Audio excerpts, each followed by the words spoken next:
10장 12명의 추수할 일꾼. 그 기도는 곧 응답되었다. 예수께서 자기를 따르는 사람들 가운데 12명을 불러 무르익은 밭으로 보내셨다. 그분은 그들에게 악한 귀신을 쫓아내는 능력과 상한 심령들을 자상하게 돌보는 능력을 주셨다. 예수께서 보내신 12명의 이름은 이렇다. 시몬, 사람들은 그를 베드로 곧 바위라고 불렀다. 그의 동생 안드레, 세베대의 아들 야고보, 그의 동생 요한, 빌립, 바돌로메, 도마, 세금 징수원 마테, 알페오의 아들 야고보, 다데오, 가나안 사람 시몬, 가룟 유다, 나중에 그분에게 등을 돌린 자다.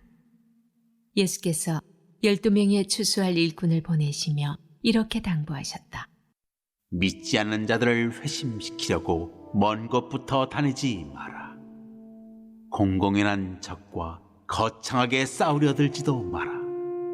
바로 여기 가까이 있는 잃어버린 사람들, 혼란에 빠진 사람들한테 가거라. 그들에게 하나님 나라가 여기 있다고 말하여라. 병든 사람들에게 건강을 되찾아주고 죽은 사람들을 다시 살려주어라. 버림받은 사람들을 만져주어라. 귀신을 쫓아내어라. 너희가 후한 대접을 받았으니 너희도 후하게 살아라. 시작하기 전에 모금 행사를 벌여야겠다고 생각하지 마라. 너희에게는 많은 준비가 필요 없다. 너희 자신을 준비하여라. 하루 세 끼 먹을 것만 있어도 너희는 이 일을 계속할 수 있다. 짐을 가볍게 하고 다녀라. 어떤 성읍이나 마을에 들어가거든 굳이 고급 여관에 묵지 마라. 순수한 사람들이 사는 적당한 곳을 찾아가 떠날 때까지 그곳에서 만족하여라. 문을 두드릴 때는 정중히 인사하여라.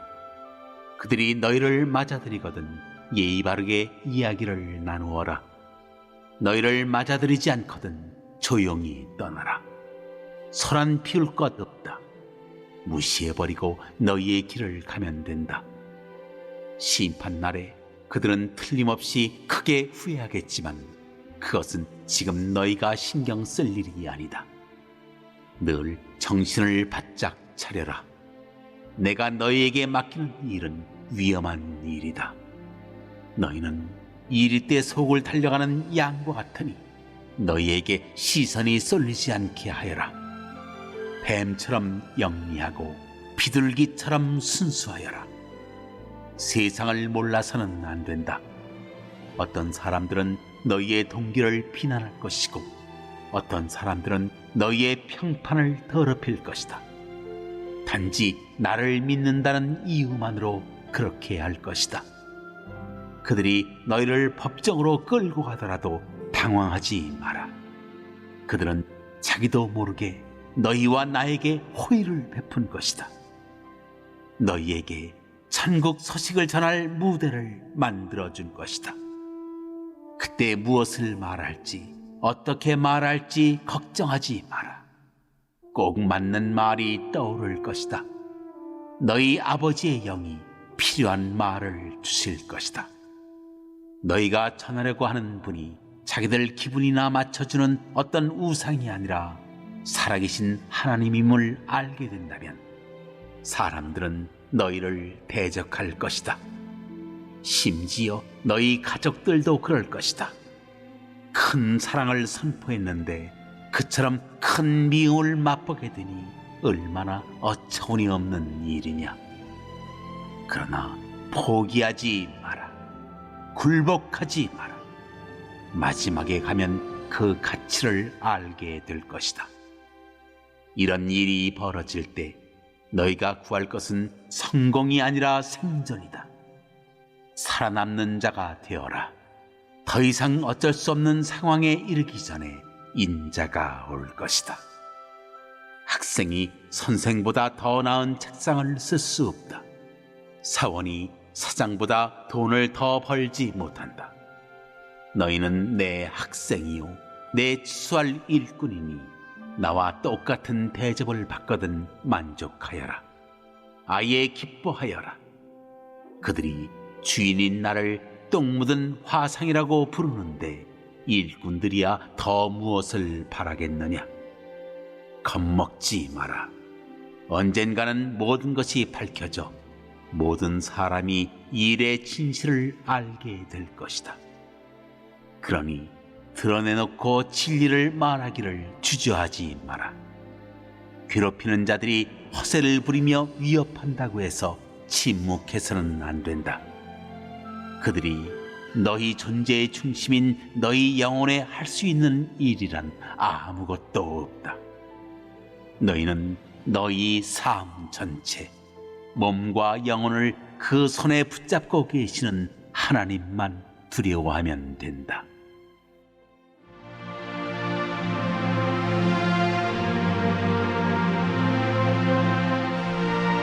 내 편에 서라. 애완용 카나리아의 값이 얼마더냐? 푼돈이 아니냐? 그러나 하나님은 그 세계에 일어나는 일을 너희가 신경 쓰는 것보다 더 신경 쓰신다. 그분께서 너희에게는 더 정성을 쏟으신다.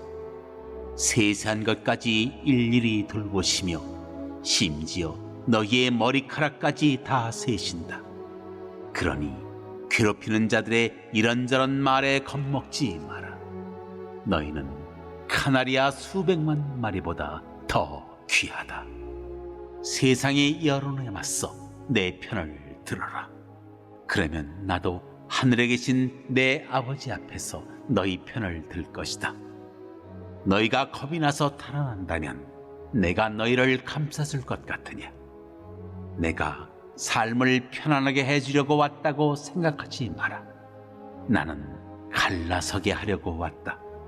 아들과 아버지, 딸과 어머니, 며느리와 시어머니 사이를 분명하게 갈라서게 하려고 왔다.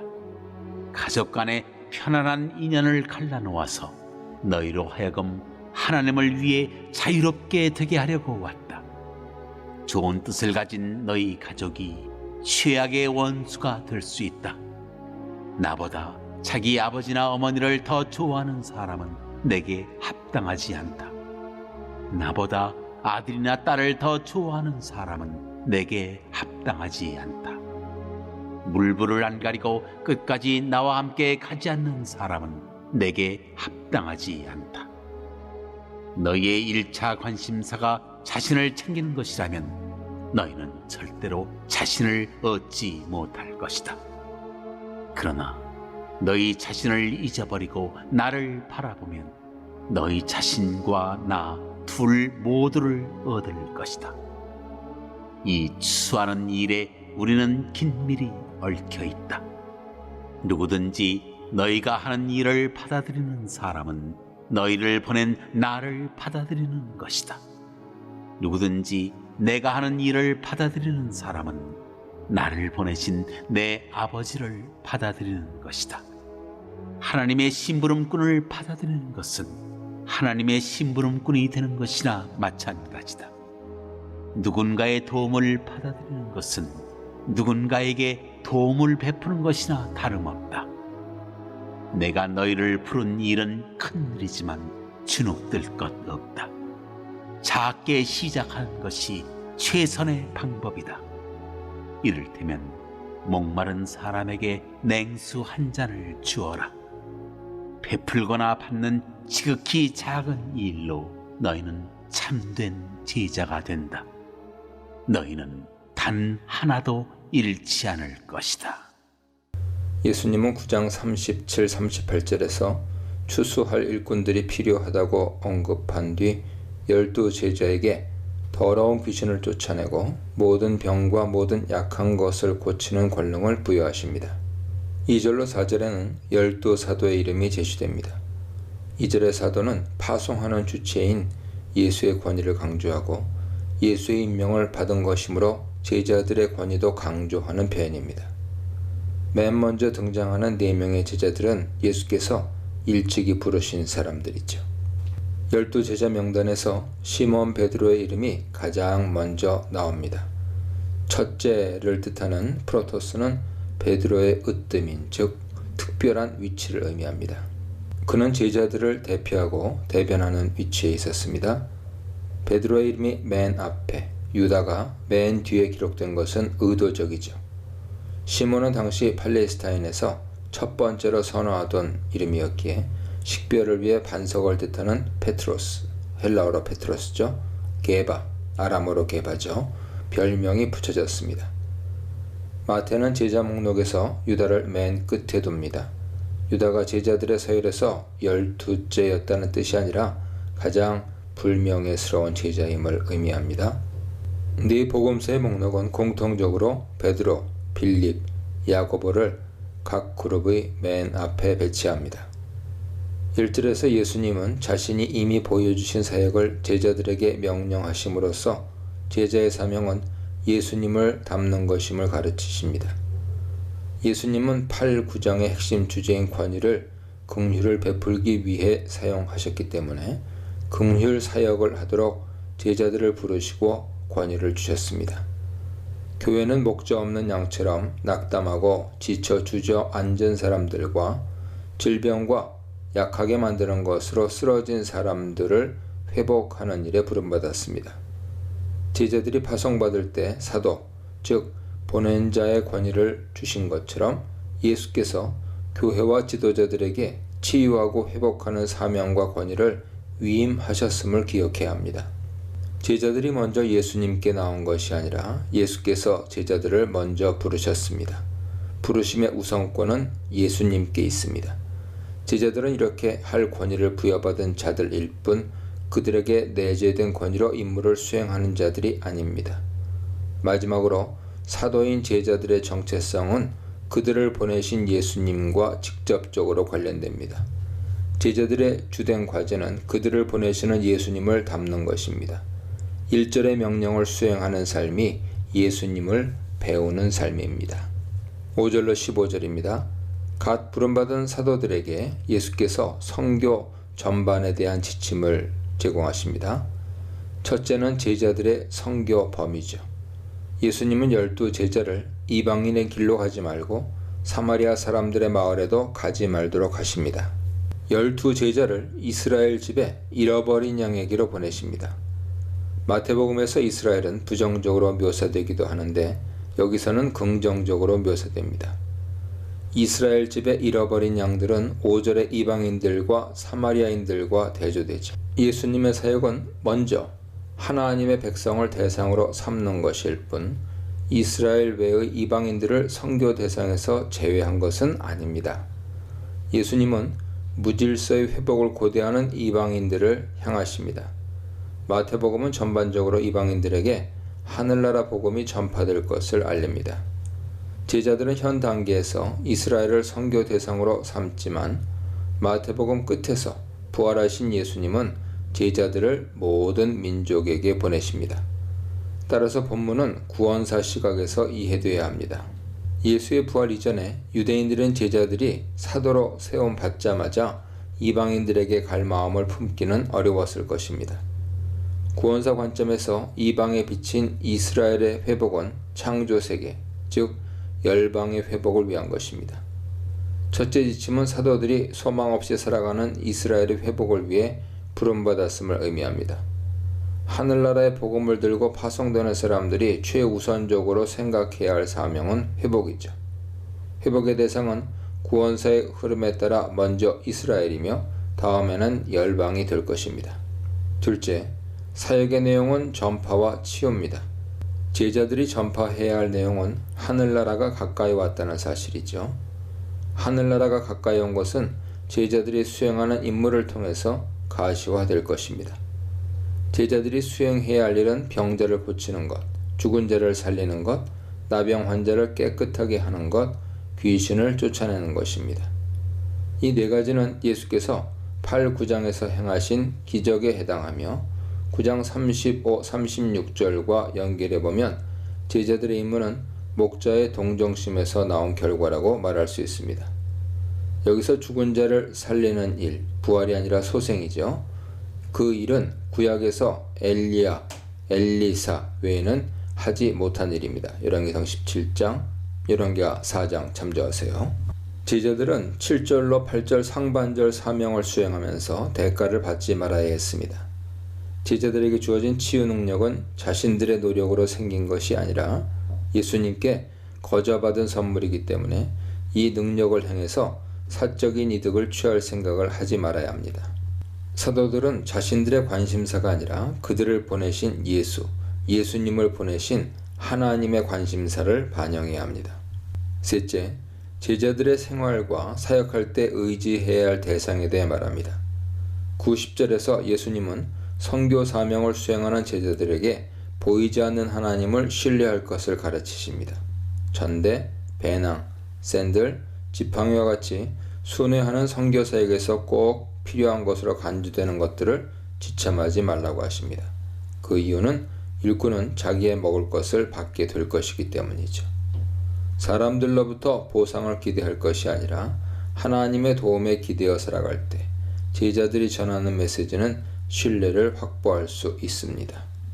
고린도전서 9장, 데살로니가전서 2장, 빌립보서 4장 참조하세요.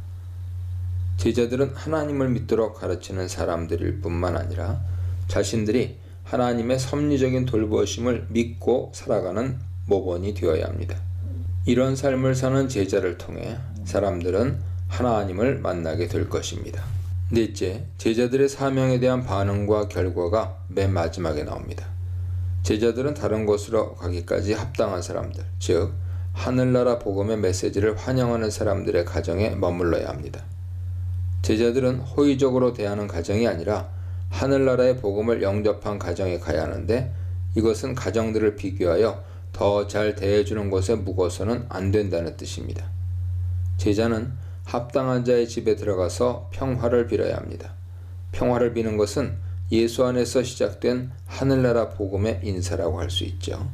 특히 하나님이 시작하신 미래는 평화의 시대이며 하늘나라의 평화는 갱신과 회복을 위해 부름받은 제자들을 통해서 전해집니다. 만일 그 사람의 집이 합당하면 제자들이 빈 평안이 반응한 그들에게 선물로 가게 되고 그렇지 않으면 제자들에게 돌아옵니다. 13절 내용은 이사야 55장 11절과 유사하죠. 14, 15절은 부정적인 반응에 대해 제자들이 보여야 할 자세입니다. 제자들은 복음에는 항상 영접과 거절이라는 두 가지 반응이 있다는 사실을 인식해야 합니다. 제자들은 배척하는 사람들이 생긴다고 해서 좌절할 필요가 없습니다. 제자들이 전한 평화는 사라지지 않고 자신들에게 그대로 돌아올 것이기 때문이죠. 또한 사람들의 반대와 배척은 제자들에게 책임이 있다는 뜻이 아니기 때문입니다. 예수님의 파송을 받는 인생은 경제적으로 어렵고 사회적으로 소외되는 것처럼 보여도 결코 실패한 인생이라 부를 수 없습니다. 오직 주님의 권능으로, 먼저 유대인에게로, 오직 믿음으로에 대해 묵상해 보시기 바랍니다. 16절입니다. 예수님은 제자들을 파송하는 것이 마치 양들을 늑대들에게 보내는 것과 같다고 말씀하십니다. 제자들을 양들에 비유하는 것은 그들이 폭력을 경험하게 될 것을 예고하기 위함이죠. 늑대와 양은 먹고 먹히는 구조입니다. 구약과 유대 전통에서 늑대와 양이 함께 등장하는 모습은 민족들 속에 있는 이스라엘을 표현합니다. 예수님은 이런 그림을 전도자들이 만나게 될 외부의 위협을 알리기 위해 사용하십니다. 파송받은 제자들은 양처럼 핍박에 맞설 생각조차 할 수 없을 정도로 겉은 약합니다. 제자들은 교회 밖을 향해, 예컨대 그들의 회당을 향해 사명을 수행하기 때문에 16절의 늑대는 교회 밖의 위협과 관련이 있습니다. 뱀의 지혜는 간교함이고 16절의 지혜로우는 창세기 3장 1절 70인 역에 따르면 창세기 3장 1절 간교함과 같은 단어입니다. 뱀에게 있는 지혜의 특징은 조용히 숨어서 기다리다가 먹잇감을 잡아 삼키는 것이죠. 즉 뱀은 먹잇감을 공격할 정확한 순간을 압니다. 뱀의 지혜를 제자의 삶에 적용해보면 계획한 목표를 위해서는 신중하고 주의를 기울여야 합니다. 옳은 일은 정확한 시점과 정확한 장소에서 행해야 합니다. 이는 선교하는 과정에 있는 제자들이 늑대의 공격에 포위된 양처럼 위협에 빠지게 될 때 가만히 있는 것이 아니라 먼저 지혜롭게 대처해야 함을 의미합니다. 일반적으로 뱀의 지혜는 문제를 일으킬 수 있으므로 예수님은 비둘기의 순결을 같이 언급하십니다. 위협에 직면하게 될 제자들은 가능하면 이를 피하도록 해야 합니다. 그러나 선교의 우선권을 포기하지 말아야 합니다. 제자들이 법적으로 공격당할 빌미를 제공하는 것도 선교에 방해되는 요소이므로 비둘기처럼 순결해야 합니다. 뱀처럼 지혜가 있어야 하지만 독을 뿜지 않고 순결함으로 행동해야 하는 것이죠. 제자들이 항상 기억해야 할 원리는 영민한 정치적 기술이 아니라 가식 없는 순수함입니다. 비둘기와 같은 순수함이 없는 제자는 그 모습 자체로 실패라고 할 수 있습니다. 17절로 22절입니다. 제자들이 아무리 뱀처럼 지혜롭게 행동한다고 해도 핍박을 당하는 현실에 처하게 됩니다. 예수님은 17절에서 유대인들의 핍박을, 18절에서 이방인들의 핍박을 예상하시죠. 공회, 산헤드리안은 복수형이므로 지역 공회일 것입니다. 그들의 회당은 유대인들의 회당이므로 이 단락의 핍박은 유대인들에 의해 받는 핍박을 가리킵니다. 핍박을 받는 이유는 예수님 때문이죠. 당시 사형에 해당하는 것과 같은 매우 심각한 범죄는 로마 법정에서 다뤄졌기에 제자들은 심각한 죄인들로 이방 법정에 세워질 것입니다. 여기서 총독들과 임금들은 로마 제국에 속한 통치자들로서 예수님 당시의 제자들뿐 아니라 이후의 제자들의 운명을 알리는 내용일 수 있습니다. 앞단락에서 제자들은 이스라엘로 보내졌으나 이 단락에서는 이방인들에게 복음을 전한 결과로 이방 지도자들과 왕들 앞에 서게 된다고 말합니다. 그런데 제자들은 이방인들에게 증거가 되기 위해 법정에 세워집니다. 제자들이 유대인들과 이방인들 앞에서 재판을 받기 위해 서서 위협을 느낄 때 어떻게 자신을 변호할 것인지에 대해 두려워하지 말아야 합니다. 하나님이 할 말을 주실 것이기 때문이죠. 여기서 갑자기 성령님이 언급됩니다. 성령님은 위기와 어려운 때 제자들을 도와주십니다. 성령께서 도와주신다는 점에서도 제자들은 예수님의 운명을 따릅니다. 제자들은 예수님 때문에 핍박을 받는데 성부 하나님과 성령 하나님이 함께 언급됩니다. 가족도 제자들의 선교 사명을 막을 것입니다. 가족에게서도 미움을 받을 것인데 하물며 다른 사람들에게서 미움을 받는 것은 당연하죠. 제자들이 예수님 이름 때문에 사람들의 증오의 대상이 될 것입니다. 내 이름 때문에는 제자들은 그들과 예수님과의 연대성 때문에 핍박을 받게 될 것을 의미합니다. 사실상 세상이 미워하는 대상은 제자들이 아니라 예수님입니다. 그런 핍박 가운데서도 끝까지 견디는 자는 구원을 얻을 것입니다. 제자들이 지혜롭게 복음을 전하더라도 육신적인 고통을 당하는 것과 같은 여러 형태의 반대에 직면하게 될 것입니다. 이런 시련은 회복의 복음을 전하기 위해 고생하며 헌신하는 사람들에게는 시험의 순간이 될 정도로 고통을 안겨다 줍니다. 그러나 이런 순간에 제자들은 삼위일체 하나님이 함께 하심을 믿어야 합니다. 예수님을 보내신 성부께서 성령을 보내 종들의 여정에 함께 하시고 위기에 처한 그들을 도와주실 것입니다.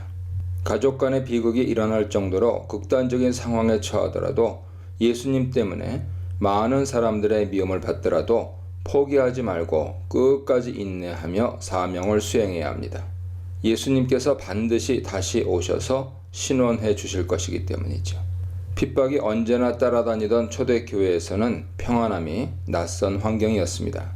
그런데 우리 시대에는 핍박이 낯선 환경이 되고 있습니다. 그만큼 하나님을 의지하거나 기도로 하나님과 대화하는 집중력이 떨어질 수밖에 없습니다. 우리 앞서 핍박을 받으신 예수님과 인격적 사귐이 약해질 수밖에 없습니다.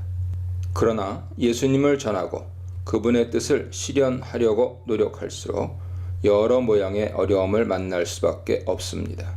입술로만이 아니라 선한 삶으로 복음을 전할 때, 하나님의 뜻대로 실천하려고 애쓸 때 어려움을 겪기 마련입니다.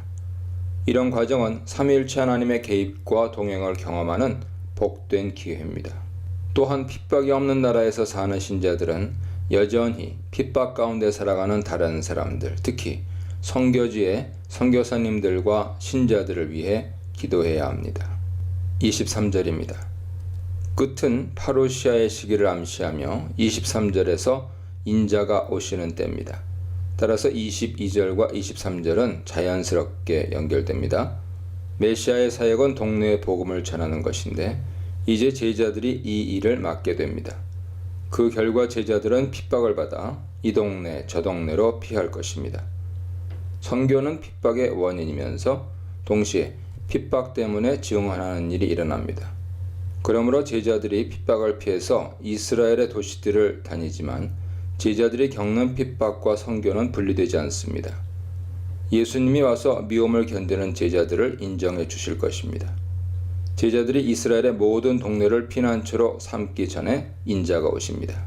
이스라엘의 모든 동네는 팔레스타인 밖의 영역을 포함하지 않는 표현이죠.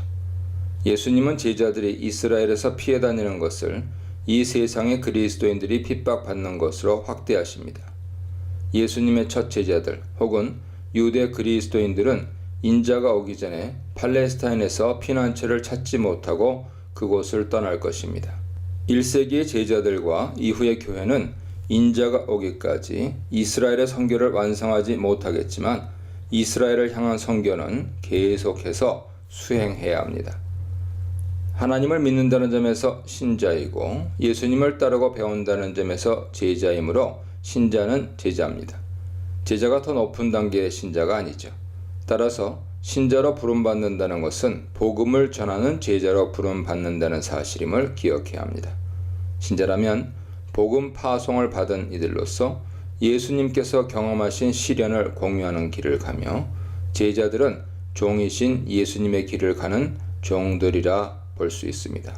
이처럼 주의 종들, 신자들이 복음을 전하는 과정에서 주의 종이신 예수님을 깊이 배울 수 있습니다. 인자의 오심, 즉 재림이 반드시 있기 때문에 신자는 두렵고 떨림으로 부르심에 순종해야 합니다.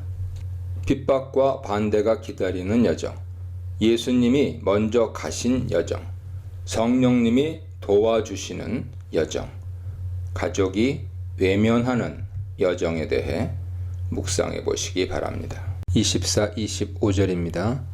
예수님은 22, 23절에서 파송을 받은 제자들은 모든 사람들에게 미움을 받고 도망다니는 시련을 겪을 수밖에 없다고 예고하셨습니다.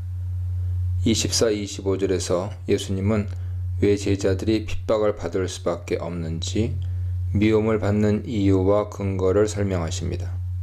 어떻게 핍박을 대해야 할 것인지 가르치십니다. 예수님은 제자가 선생보다 종이 상전보다 높지 못하다고 말씀하십니다. 제자는 선생을 존경하고 배우는 위치에 있으므로 사회적 관점에서 당연히 선생보다 높지 못합니다. 이어서 나오는 종과 주인의 관계는 제자와 선생의 관계를 반복합니다. 물론 제자와 스승의 관계는 종과 주인의 관계와는 다릅니다. 그러나 두 관계는 공통적으로 예수님 권위에 제자들이 절대적으로 순종해야 하는 위치에 있다는 점에서 비슷합니다. 실제로 예수님은 부활 이후에 하늘과 땅에 있는 모든 권세를 받으신 분으로서 명령하실 것입니다. 존재론적으로는 예수님과 제자들이 구분되지만 제자들은 예수님을 닮도록 부름받았습니다.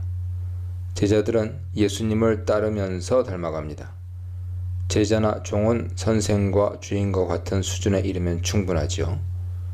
종교 지도자들이 예수님을 사탄을 가리키는 바알세불로 불렀기 때문에 제자들도 더 낮게 불릴 것이라고 기대할 여지는 없었습니다.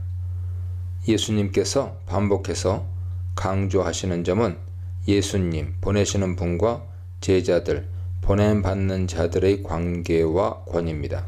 특히 마태는 누구누구처럼 되다 라는 표현을 사용해서 제자들의 소망이 예수님처럼 되는 것임을 강조합니다.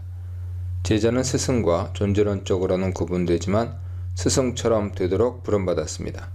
즉, 예수님께서 우리를 부르신 목적은 그분을 닮는 것입니다.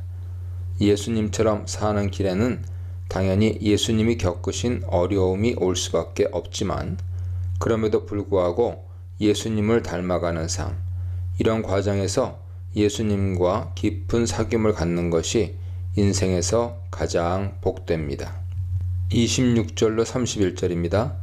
파송받은 제자들이 가혹하고 적대적인 대접과 핍박을 받게 될 것이라는 예고를 하신 예수님은 26, 31절에서 하나님의 주권적인 보살핌을 언급하심으로써 위험에 빠질 제자들을 위로하십니다.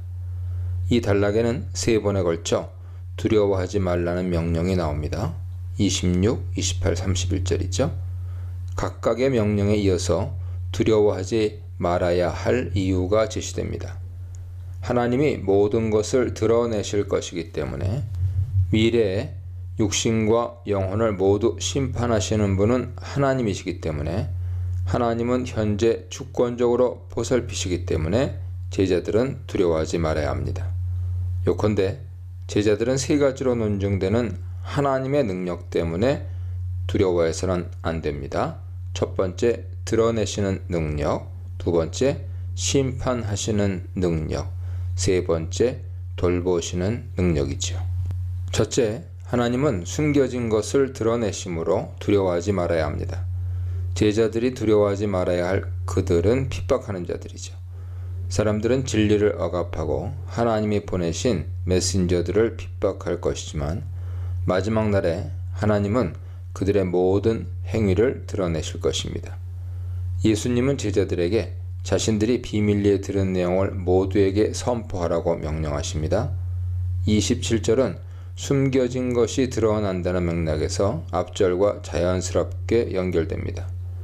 하늘나라의 비밀은 하늘에 숨겨진 비밀이었고 이제 예수님을 통해 계시됐습니다. 그러나 팔레스타인에서 은밀하게 시작됐으므로 온 세상으로 퍼져나가야 합니다. 제자들은 하늘에 감춰졌으나 하나님의 목적을 드러내기 위해 드러난 예수님의 오심과 하늘나라 복음을 공개적으로 전파하는 사명을 받았습니다. 제자들의 존재 목적은 하늘나라의 비밀, 하나님이 예수님을 통해 시작하신 하늘나라를 드러내는 것이죠.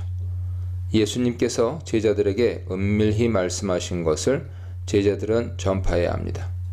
실제로 예수님과 제자들 사이에 은밀하게 오고 간 대화, 그 속에 감춰진 예수님의 말씀은 복음서 기록과 전파를 통해서 알려지게 됐습니다.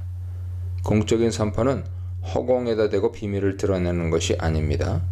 이 비밀을 알지 못하는 사람들에게 전하는 것이며 28장 20절의 명령처럼 모든 민족을 향해 전파하는 것입니다. 둘째, 하나님과 인간의 능력 차이가 있으므로 두려워하지 말아야 합니다. 제자들은 어려움 가운데서도 몸을 죽이지만 영혼을 죽일 능력이 없는 자들을 두려워하지 말고 영혼과 몸을 지옥에서 멸하실 수 있는 분을 두려워해야 합니다. 오직 하나님만이 몸과 영혼 모두를 멸하실 수 있습니다. 셋째, 하나님이 돌보심으로 두려워하지 말아야 합니다.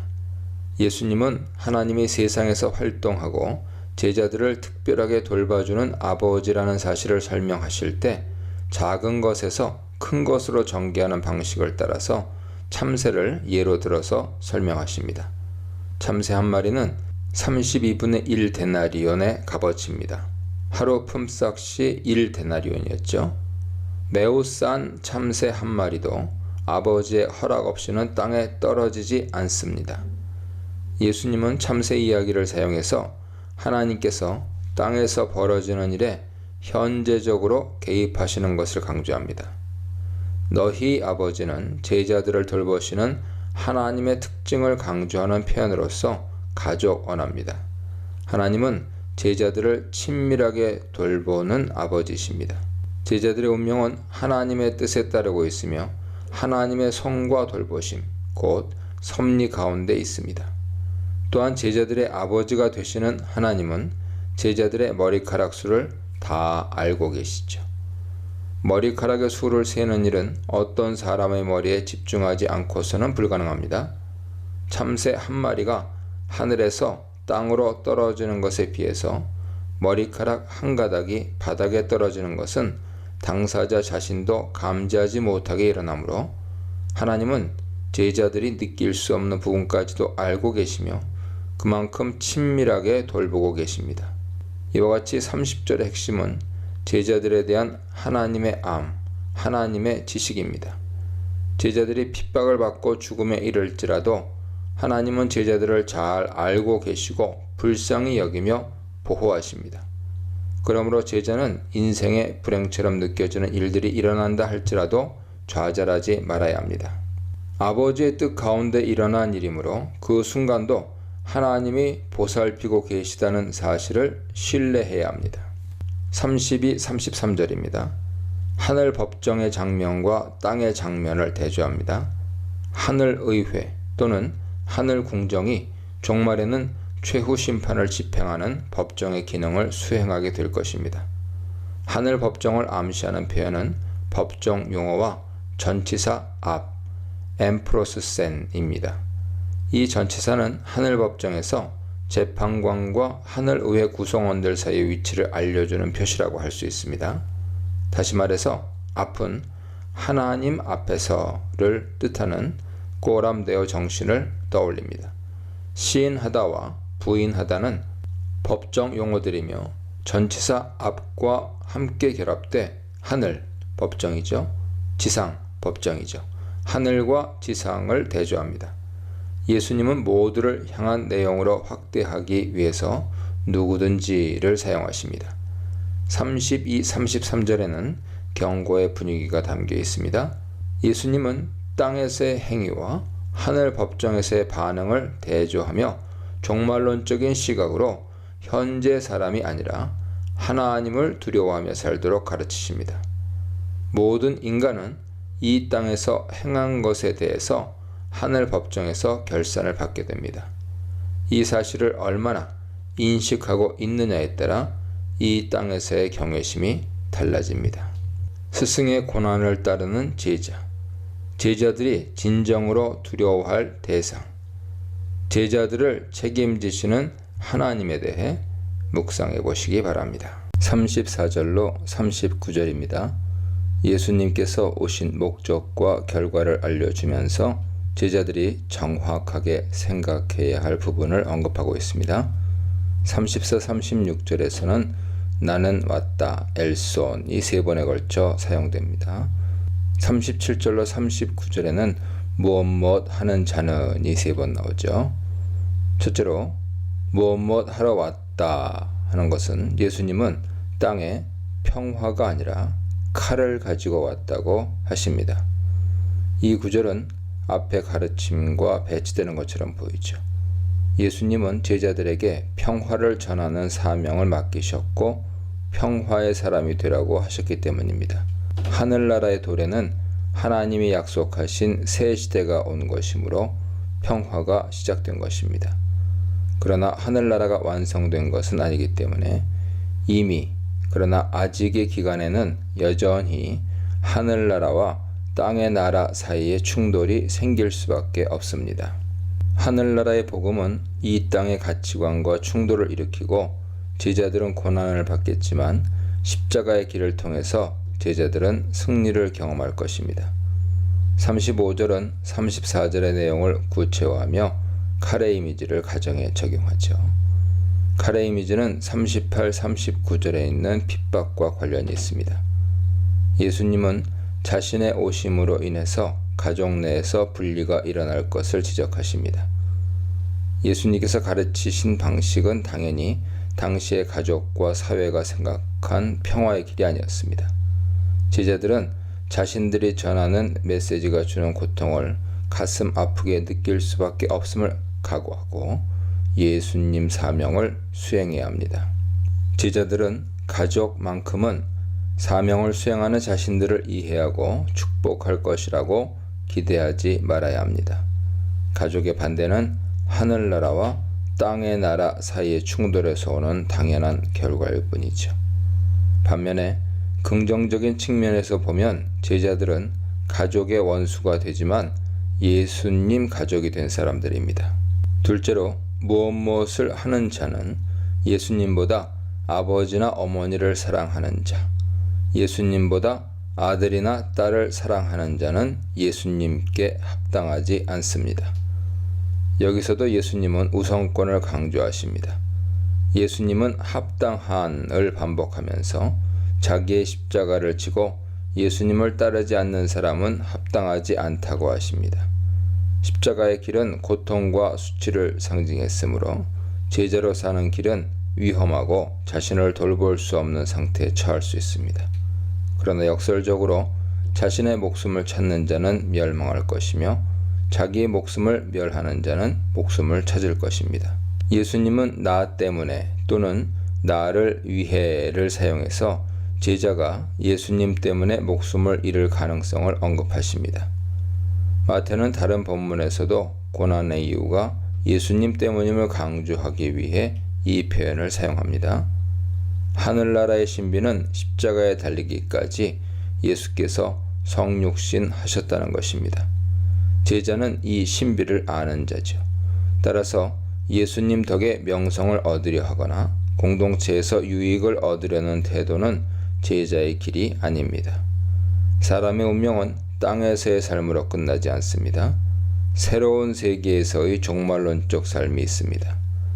땅에서 예수님 때문에 목숨을 잃은 사람은 최후 심판 이후에 목숨을 얻고 예수님을 첫째 목적에 두지 않고 자신의 목숨을 찾는 사람은 심판을 받을 것입니다. 40절로 42절입니다. 예수님은 제자들을 영접하는 것이 예수님을 영접하는 것이며 예수님을 영접하는 것은 예수님을 보내신 하나님을 영접하는 것이라고 말씀하십니다.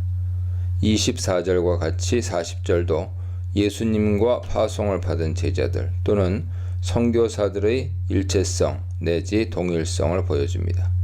40절에는 임마누엘, 즉 하나님의 현정과 임재라는 개념이 나타납니다.